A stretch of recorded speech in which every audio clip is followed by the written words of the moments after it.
नमस्कार। जन टीवी के उत्तराखंड के इस खास बुलेटिन में एक बार फिर से आप सभी का बहुत स्वागत है।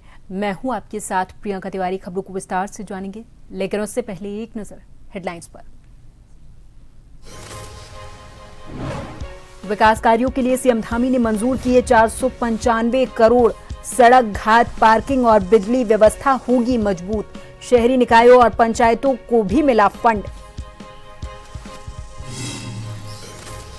बद्रीनाथ धाम के चढ़ावे में कथित अनियमितता का मामला, प्रमोद नौटियाल के खिलाफ एफआईआर दर्ज। सरकार ने बनाई 3 सदस्यीय हाई लेवल जांच समिति।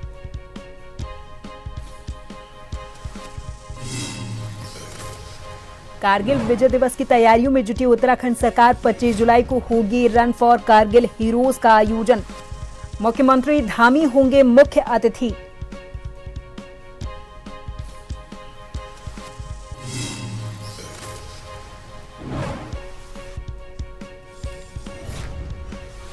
विकासनगर में 2014 हत्या आरोपी मामले में बड़ा निर्णय।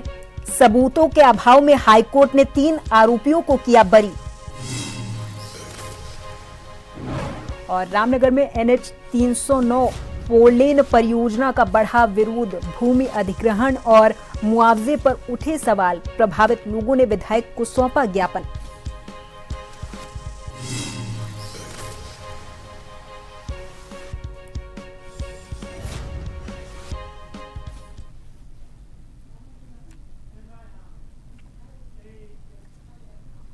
उत्तराखंड के मुख्यमंत्री पुष्कर सिंह धामी हरिद्वार के प्रेमनगर के द्वार सेवा, सुशासन और समर्पण पखवाड़ा अभियान संचालित किया जा रहा।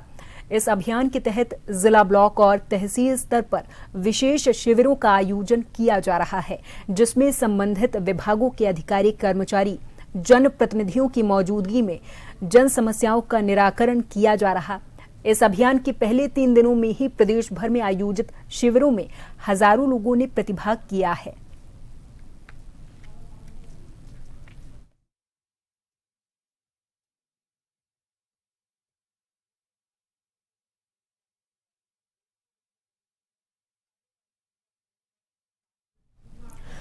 मुख्यमंत्री पुष्कर सिंह धामी कुंभ मेला 2027 की तैयारियों में जुटे हुए हैं।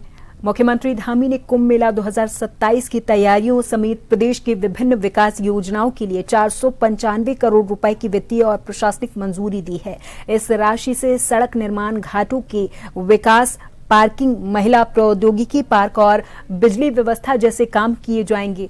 इसके अलावा शहरी निकायों और जिला पंचायतों के लिए भी धनराशि स्वीकृत की गई है।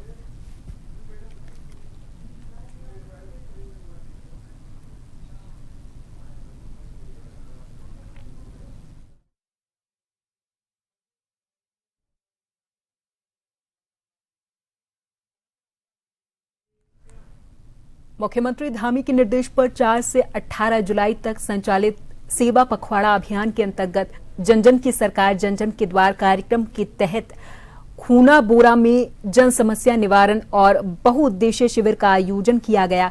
इस शिविर की अध्यक्षता जिलाधिकारी मनीष कुमार ने की है, जबकि दर्जा राज्य मंत्री हेमा जोशी सहित कई गणमान्य लोग विशिष्ट अतिथि के तौर पर मौजूद रहे। इस दौरान जिलाधिकारी ने शिविर में विभिन्न विभागों की ओर से लगाए गए स्टॉलों का निरीक्षण किया और विभागीय अधिकारियों को निर्देशित किया कि अधिक से अधिक पात्र व्यक्तियों तक सरकारी योजनाओं का लाभ पहुंचाने के लिए व्यापक प्रचार प्रसार किया जाए।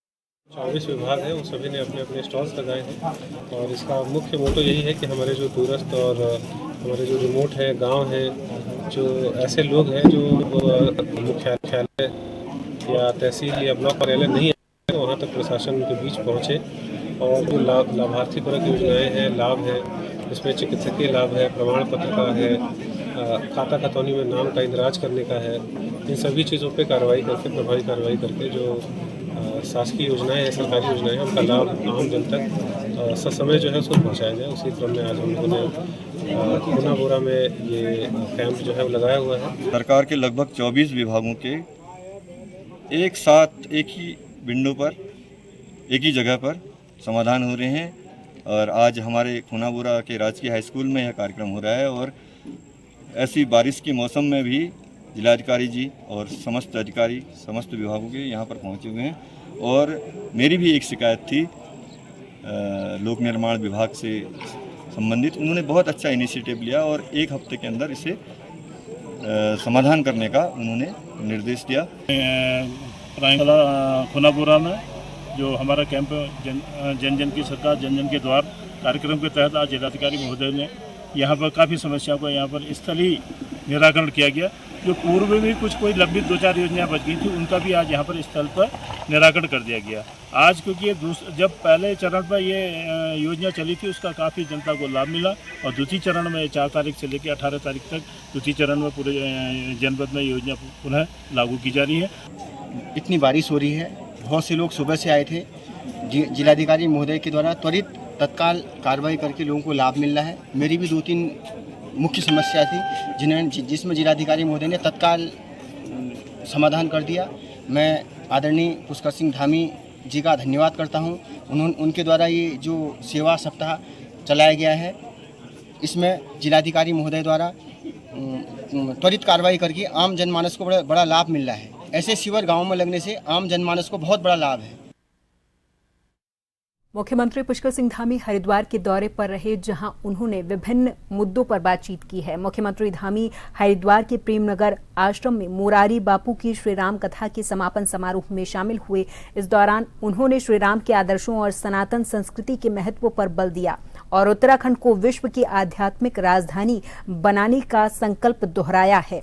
बातचीत में मुख्यमंत्री ने बद्रीनाथ धाम के कथित चढ़ावा चोरी मामले पर भी प्रतिक्रिया दी है।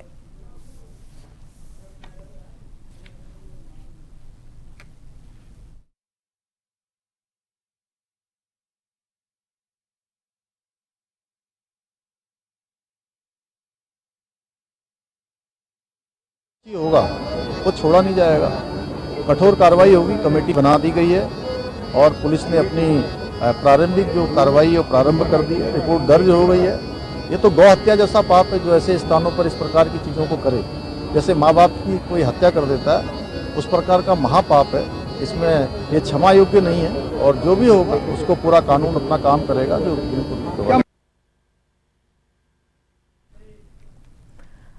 हरिद्वार के रोडकी क्षेत्र के गांव जोरासू जबरदस्तपुर में राशन वितरण को लेकर ग्रामीणों में नाराजगी देखने को मिल रही है। ग्रामीणों ने गांव के कोटेदार इमाम कुरैशी पर राशन वितरण में अनियमितता और धांधली के आरोप लगाए। ग्रामीणों का यह कहना है कि सरकार की ओर से 3 महीने का राशन उपलब्ध कराया जाता है, लेकिन उन्हें केवल 1 महीने का राशन दिया जाता है। उनका यह आरोप है कि बचा हुआ राशन मांगने पर अभद्र व्यवहार किया जाता और राशन न देने की धमकी भी दी जाती है। ग्रामीणों के मुताबिक उन्होंने मामले की शिकायत खाद्य और रसद विभाग से की थी।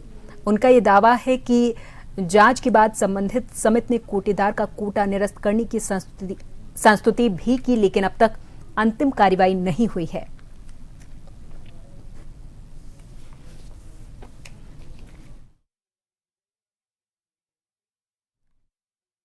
लेकिन कोई भी कार्रवाई नहीं हो रही। हम तो ये चाह रहे हैं गांव में कोई भी अगर अच्छा आदमी हो जिसको पब्लिक चाहती हो, कोटा उसको दिया जाए। ठीक है, नहीं कोटा उसको दिया जाए जो पब्लिक को परेशान ना करे। अभी एक बैठक हुई थी, उसका कोई जवाब नहीं आया। अभी कोई बैठक हुई थी लेकिन अभी उसका कोई जवाब नहीं, निर्णय नहीं हो पाया। कल से परेशान हो, चक्कर काट रहे। पिछली बार मिला तो एक बार भी नहीं मिला। एक ही दिवा दे, 3 महीने का तो बहुत दूर। एक बार का दिवा दे मेरे भैया। 500 रुपया मजदूरी के दिवा दे जो छुटे। जब हम हर महीना 500 रुपया अपनी दिहाड़ी के छोड़ को जा रहे हैं तो हमें ये भी तो मिलने चाहिए।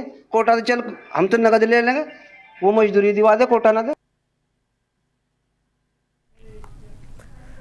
रुड़की के पीरपुरा गांव में मनरेगा कार्यों में कथित अनियमितताओं की शिकायत को लेकर विवाद गहरा गया। दरअसल शिकायतकर्ता तौकीर और उनके साथियों ने बड़ी संख्या में इकट्ठा होकर सिडकुल थाने के बाहर प्रदर्शन किया है। इस दौरान शिकायतकर्ता तौकीर का यह आरोप है कि मनरेगा लोकपाल कार्यालय में सुनवाई के दौरान हमला हुआ और कुछ लोगों की ओर से शिकायत वापस लेने का दबाव बनाया गया है, जिसके चलते आज उन्होंने इस मामले में निष्पक्ष जांच की मांग की।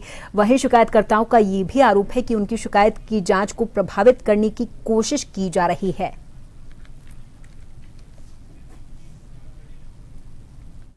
हमारे पास साक्ष्य है जी, वहाँ पे सब कुछ मौजूद है। लोकपाल साहब के कमरे में सब हो गए कांड हुआ था और ये प्रदेश के कुछ अधिकारी और पुलिस अधिकारी, कुछ पुलिस अधिकारी इसको रमेश जोशी स्वास्थ्य सेवा दल वाले को संरक्षण देने का काम कर रहे हैं, जिनकी पोल खोलने का काम हम करेंगे। जल्दी व्यापक बड़ा आंदोलन होगा। अभी तो एक सांकेतिक आंदोलन था आज बारिश में, कुछ लोग कम आए बारिश की वजह से, बारिश ज़्यादा है आज। एक सांकेतिक आंदोलन, हम बड़ा आंदोलन करेंगे इसके पोल खोलने के लिए, तो हरिद्वार से भगाने का काम करेंगे। ये भाई से भाई को लड़ाना काम करता है, फर्जी मुकदमे लिखवाता है लोगों के ऊपर। इसने सामाजिक ताना बाना छिन-भिन कर दिया पूरे प्रदेश हरिद्वार का, और ये बाहर से आके लोगों को लड़ाने का काम करता है, अनावश्यक शिकायत करता है लोगों की दबाव बनाने के लिए। मैं कलियर के रास्ते आ रहा था तो मुझे वहाँ तक पहुँचने नहीं दिया गया। मैं उनके डर के मारे मैं कलियर ही रुक गया। तो मुझे पता लगा, मैंने इन्हें फ़ोन किया ऐसा ऐसा है, तो कहने लगा तू बेधड़क आ जा, कोई दिक्कत नहीं। तो यहाँ आके इनके ऊपर भी हमला हुआ। मैंने तो इनको पहले बताया था कि कुछ गुंडे मेरे पीछे लगे हुए हैं। और ये रमेश जोशी जो एक शराब तस्कर था, कई मुकदमे हैं, ये सारा कांड इसका कराया हो रखा। चंपावत के न्यायकारी गोलजीऊ मंदिर में कांग्रेस कार्यकर्ताओं ने जिलाध्यक्ष चिराग फर्त्याल के नेतृत्व में उपवास रखा और भारतीय जनता पार्टी सरकार के खिलाफ प्रदर्शन किया है। कांग्रेस नेताओं ने भाजपा पर धर्म के नाम पर लोगों को गुमराह करने और मंदिरों के चढ़ावे दान में कथित अनियमितताओं के आरोप लगाए। कार्यकर्ताओं ने गोलजीऊ देवता से न्याय की गुहार लगाते हुए इस मामले की निष्पक्ष जांच और दोषियों पर कड़ी कार्रवाई की मांग की है।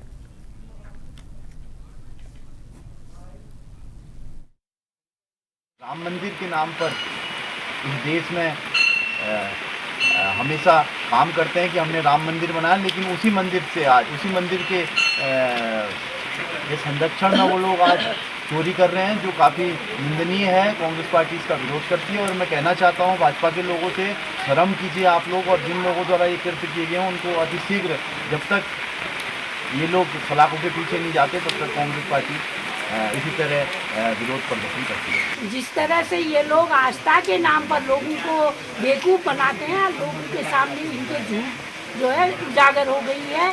और हम आज गोलजू के सामने इसीलिए बैठे हैं कि गोलजू से ये कह रहे हैं इनको इस जो पाप किया है, जो कुकर्म किए हैं, इन कृत्यों की सजा अवश्य मिले। यही आज हम गोलजू के सामने अपनी गुहार लेके आए हैं। बहुत दुख का विषय है, जितने भी यह लोग हैं जिन्होंने यह चोरी कर रखी है उनको जल्द से जल्द यह सरकार जेल भेजे। और मैं भगवान गोलजू से कहता हूं कि ये भगवान, आज हम आपके चरणों में आए हैं और इन दोषियों को, जिन्होंने हमारे इस भारतवर्ष के लोगों के साथ यह अन्याय किया है, हमारे हिंदुत्व के साथ यह अन्याय किया है, जो सबसे बड़ी अपने को हिंदुत्व की पार्टी कहती है, आज वही इन हिंदुओं के नाम पर यह चोरी कर रही है। ये बड़ा शर्म का विषय है। और यहाँ पर वक्त है एक छोटी सी ब्रेक का, फौरन हाजिर होंगी कुछ और खबरों के साथ।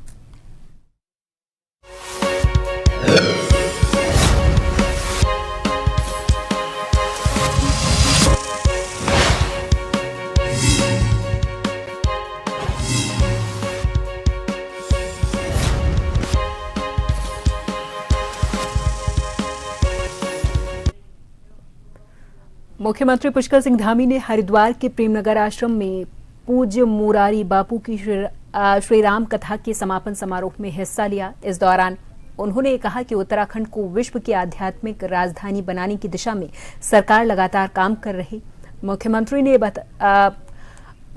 ने बताया है कि चारधाम यात्रा में इस वर्ष 2 महीने के अंदर 45 लाख से अधिक श्रद्धालु दर्शन कर चुके। उन्होंने कुंभ 2027 को भव्य और सुरक्षित बनाने के लिए संकल्प को दोहराया और कहा कि राज्य सरकार देवभूमि की सांस्कृतिक विरासत और सनातन परंपरा के संरक्षण के लिए लगातार काम कर रही है।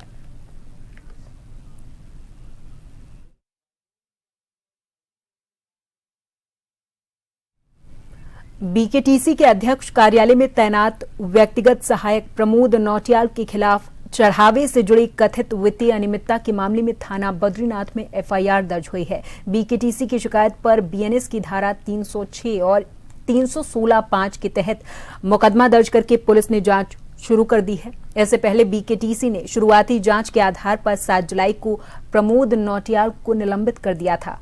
समिति का यह आरोप है कि मंदिर की धनराशि अनाधिकृत तौर पर उठाई गई। हालांकि एफआईआर दर्ज होना आरोप सिद्ध होने का प्रमाण नहीं है। इस मामले की सच्चाई पुलिस जांच और न्यायिक प्रक्रिया के बाद भी स्पष्ट हो पाएगा।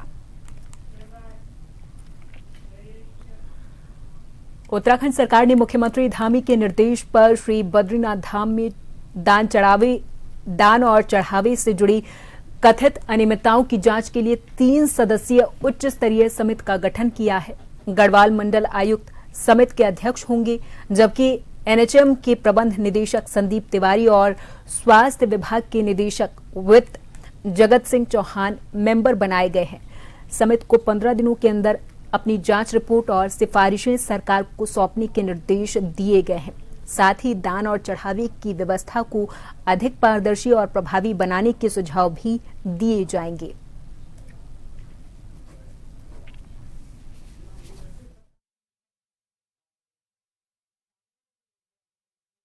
कैबिनेट मंत्री गणेश जोशी ने मसूरी विधानसभा क्षेत्र के भंडार गांव और बिस्ट गांव का दौरा किया और संवेदनशील इलाकों में चल रहे सुरक्षात्मक कार्यों का निरीक्षण किया है। उन्होंने लोक निर्माण विभाग के अधिकारियों को निर्माण कार्यों की गुणवत्ता बनाए रखते हुए सभी काम समय के साथ पूरा करने को कहा है।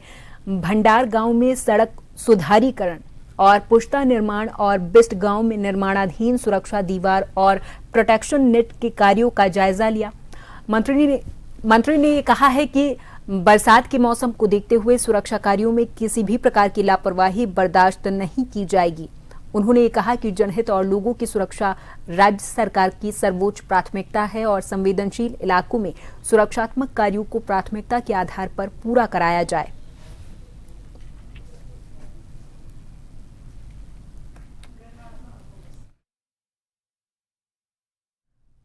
सैनिक कल्याण मंत्री गणेश जोशी ने कारगिल विजय दिवस 26 जुलाई की तैयारियों को लेकर सैनिक कल्याण निदेशालय में समीक्षा बैठक की है।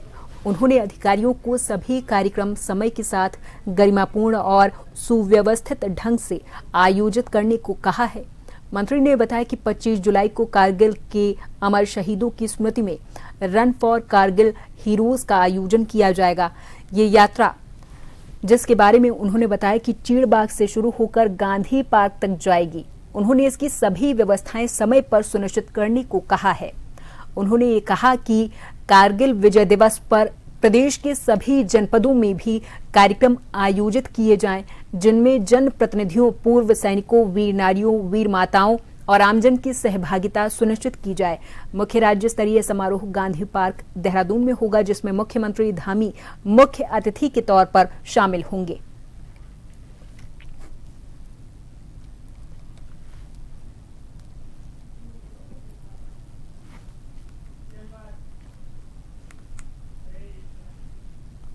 उत्तराखंड के मुख्य सचिव आनंद वर्धन ने वीडियो कॉन्फ्रेंसिंग के जरिए सभी जिलाधिकारियों के साथ समीक्षा बैठक की है। इस बैठक में हरेला पर्व को जनभागीदारी के साथ बड़े स्तर पर मनाने को कहा है। स्कूलों, ग्राम पंचायतों और स्वयंसेवी संस्थाओं को अभियान से जोड़ने पर जोर दिया गया। वहीं क्लस्टर विद्यालयों की प्रगति की समीक्षा करते हुए स्टूडेंट्स के लिए यातायात सुविधा जल्द उपलब्ध कराने को कहा है, ताकि बेहतर शिक्षा सुविधाएं समय पर सुनिश्चित की जा सकें।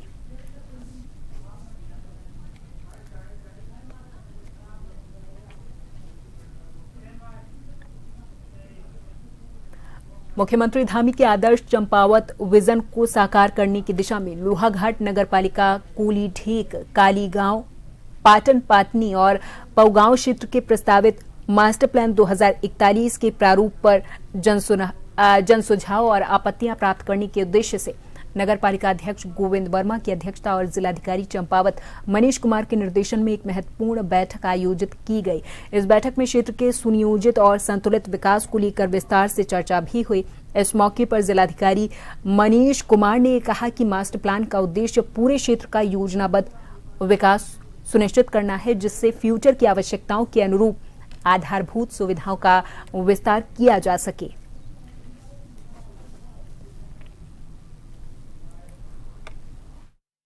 इसमें 2-3 विषय है जो प्लान प्रपोज्ड है, जो नियोजन की दिशा में जो कार्य हो रहा है। इसमें सबसे पहला तो डेवलपमेंट जो हो, विकास हो, किस प्रकार से हो, उसके संबंध में school of planning and architecture है, दिल्ली की बहुत अच्छी संस्था है, गवर्नमेंट की बहुत ही रिनाउंड ये जो है शिक्षण संस्थान है, उनके द्वारा यहाँ पे सभी के मध्य प्रेजेंटेशन किया गया कि जो हमारे डेवलपमेंट का विकास का जो रूपरेखा होगी वो किस प्रकार से होनी चाहिए। तो मास्टर प्लान पे विभिन्न घटकों पे बताया गया। उसके क्रम में जो सुझाव थे या कुछ जो क्वेरीज थी वो लोगों ने यहाँ पर अपनी अपनी उठाई। उसके संबंध में भी यहाँ पर सभी को अवगत किया गया और हम लोग चूँकि आपको जैसा विदित है कि आपदा से संवेदनशील क्षेत्रों में है, तो प्राधिकरण के जो ये विकास की योजना है, जो मास्टर प्लान है, इसके होने से जो डेवलपमेंट होगा वो सुनियोजित होगा। रामनगर के पेरुमदारा क्षेत्र में राष्ट्रीय राजमार्ग NH 309 4 लेन परियोजना के लिए भूमि अधिग्रहण और मुआवजा प्रक्रिया को लेकर स्थानीय लोगों का विरोध और तेज हो गया है। क्षेत्रीय विधायक दीवान सिंह बिष्ट ने प्रभावित कारोबारियों और ग्रामीणों से मुलाकात करके उनकी समस्याएं सुनी हैं और भरोसा दिलाया कि प्रत्येक प्रभावित व्यक्ति को उसकी अधिग्रहित भूमि और मुआवजे का पूरा विवरण उपलब्ध कराया जाएगा। इस बैठक के दौरान प्रभावित लोगों ने विधायक को एक विस्तार से ज्ञापन सौंपा और आरोप लगाया है कि जमीन अधिग्रहण की प्रक्रिया में कई गंभीर अनियमितताएं सामने आई हैं। लोगों का ये कहना था कि सक्षम प्राधिकारी और विशेष भूमि अध्यापन अधिकारी की ओर से जारी नोटिसों में मौके पर की गई पैमाइश और सरकारी अभिलेखों में दर्ज क्षेत्रफल में काफी अंतर दिखाई दिया है। इन लोगों का कहना है कि हमको जानकारी नहीं है कि कितनी हमारी ज़मीन ली गई है, कितना हमको किस रेट से हमको दिया गया है, हमारे खातों में पैसे डाल दे रहे विभाग जो डाल रहा है। तो इसलिए इनका मैंने जो इससे संबंधित अधिकारी हैं जो इसको ADM देख रहे हैं असवाल जी, उनसे भी बात हुई है और अपने जो हमारे NH के एक्शन साहब हैं उनसे भी मेरी बात हुई है। सही बात है इनका, इनको जब हमारी कोई चीज़ ली जा रही है, हम किस रेट से हमको आप दे रहे हैं, किस सर्किल रेट अगर है तो कितना टाइम का दे रहे हैं, तो इसलिए वो चीज़ें सब होनी चाहिए। इसलिए मैंने अधिकारियों से बात की है, वो यहाँ आकर पूरा विवरण, मैं भी देहरादून भी जा रहा हूँ तो माननीय मुख्यमंत्री जी से भी बात करूँगा। और इसी के साथ इस बुलेटिन में फिलहाल के लिए मेरे साथ बस इतना ही। आप देखते रहें जन TV। नमस्कार।